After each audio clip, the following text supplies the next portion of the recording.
at LD Institute of Engineering and Technology in the Department of Instrumentation and Control. Today's our topic is inverse Z transform in unit number 4, discretization of the continuous timing system. In the last session, we will study about the different types of signal and then we will study about their Z transform.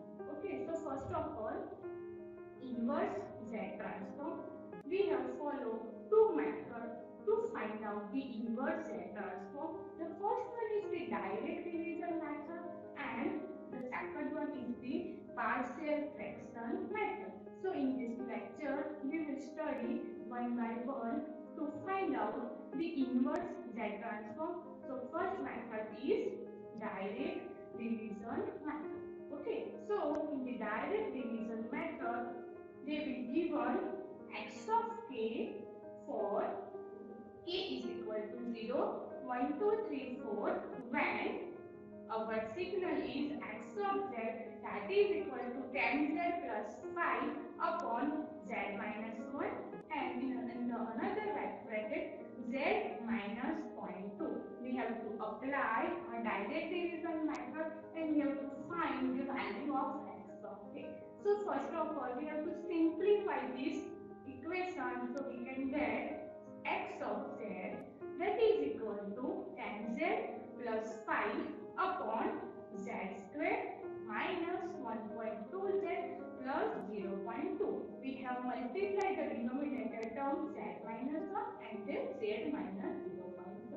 Now the next is we have simplified again x of z and we can get 10 into z minus 1 plus 5 into z minus 2 upon 1 minus 1.2 z inverse plus 0.2 z minus 2.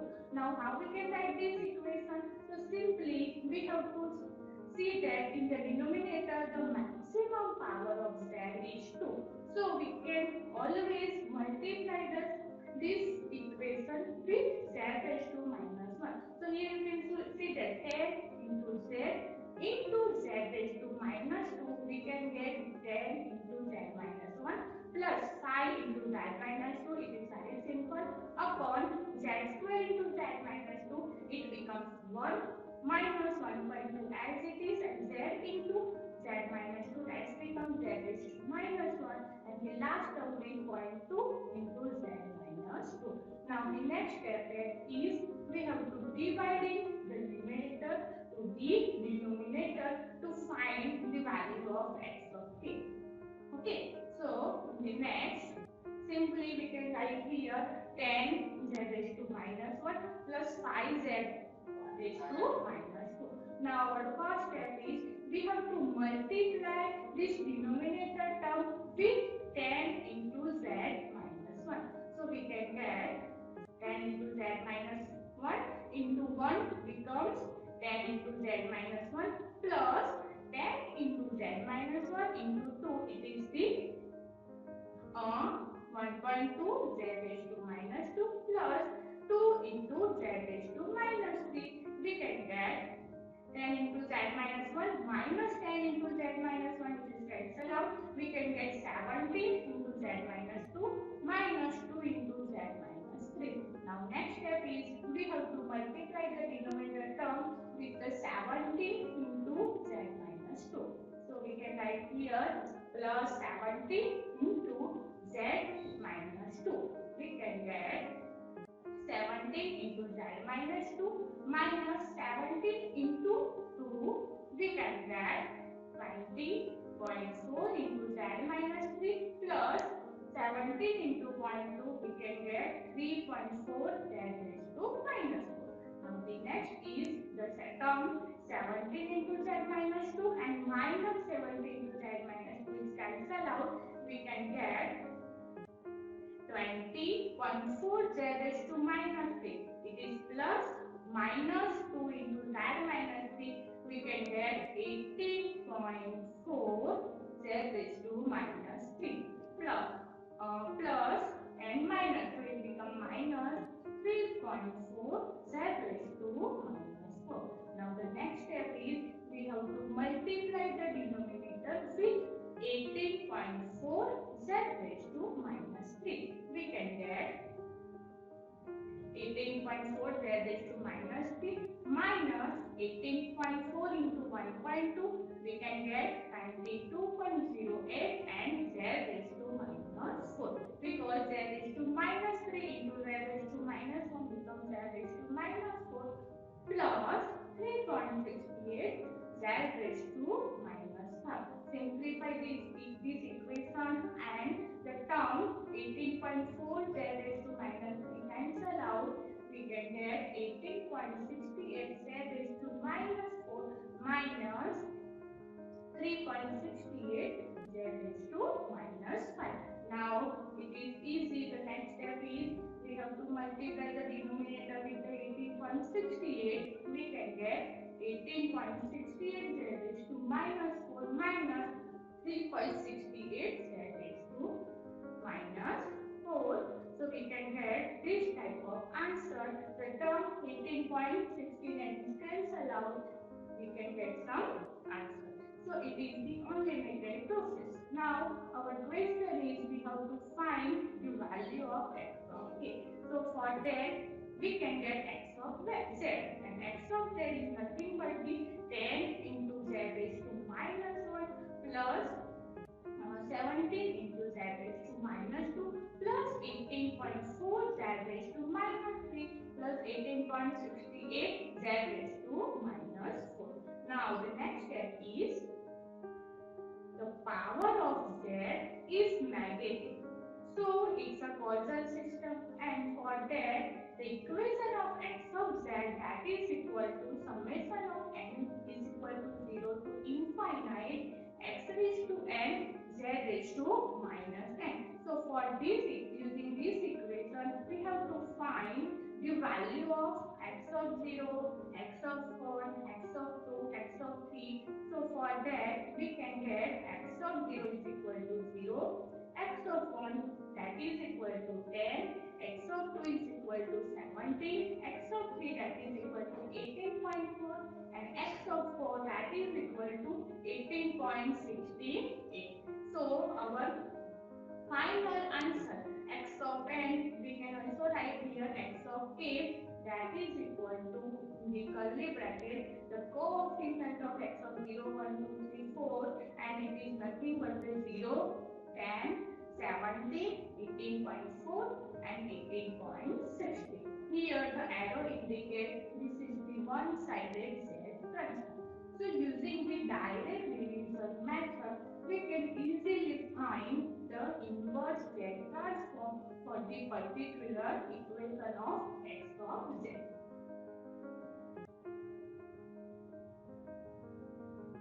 The next method is partial fraction method. As we know, in the partial fraction, we will find the value of a, b, and c, and then we have to find the inverse z transform value. And for that, the equation is given from, so the equation is given x of z, that is equal to 1 minus e raised to 18 upon z minus 1, z minus e raised to 18. Okay, determine x of kt by partial fraction expansion method. As you know, x of z is our z transform equation, and x of kt, t is the sampling period and k is our sample. So we have to find the value of x of kt. So first of all, write the equation x of z upon z, that is equal to 1 minus e raised to 18 upon z minus 1, z minus e raised to 8. Okay, now next step is we have to apply a partial fraction method, and for that we can write the equation like this: a upon z minus 1 plus b upon z minus 8. Now simplify this equation, so we can get in the left hand side 1 minus e raised to 80, that is equal to, here you can see that a will be multiplied with z minus e raised to 80 plus b multiplied with z minus 1. It is simply a cross multiplication. So So we can get a into z minus e raised to 80 plus b into z minus 1. Now simplify this equation. So we can multiply the a with the z minus e raised to 80. We can get az minus a into e raised to minus 80 plus b into z minus b. Okay, now simply we have to equate the constant term.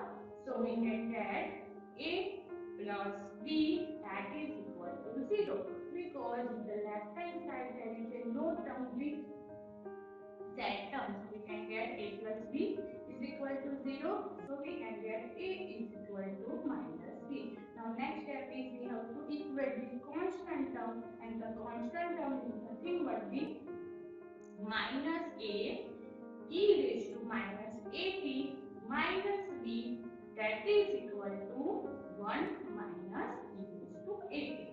Okay, so we have common out the term a, so we can get minus a e raised to 80 plus a that is equal to 1 minus e raised to 80. So in the bracket 1 minus e raised to 80 into a is equal to 1 minus e raised to 80. In the both side, left hand side and the right hand side, the term 1 minus e raised to minus 80 is cancelled out, and we can get a is equal to 1. Now you can see that in the upper side a is equal to minus b. So what is the value of b? So we can get b is equal to minus a and a is equal to 1. So we can get b is equal to minus 1. Now here we can put the value of a and b in the previous equation. We can get this type of equation: x of z upon z that is equal to 1 upon z minus 1 minus 1 upon z minus e raised to minus 80. Okay, so simplify this equation. We can multiply the z with this term. We can get x of z that is equal to z upon z minus 1 minus z upon z minus e raised to 80. Okay, again we have simplified this equation. We can get 1 upon 1 minus z inverse minus 1 upon 1 minus e raised to 80 z inverse. So this is the equation of x of z. Now we have to find the value of x of 80. So we have to find the inverse of the 1 upon 1 minus z inverse.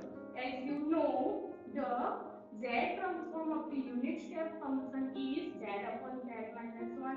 So if we can find the inverse of z upon z minus 1, that is equal to unit step, and the value of the unit step is 1. So here you can see that in the final answer we can write x of 80 that is equal to 1 minus, here you can see that 1 upon 1 minus e raised to 80 z inverse. This is the z transform of the e raised to minus 80 term. So inverse that is e raised to minus 80, where the t is the sampling period and t is our sample. Okay, so this is the final answer using the partial fraction method. Okay, thank you everyone.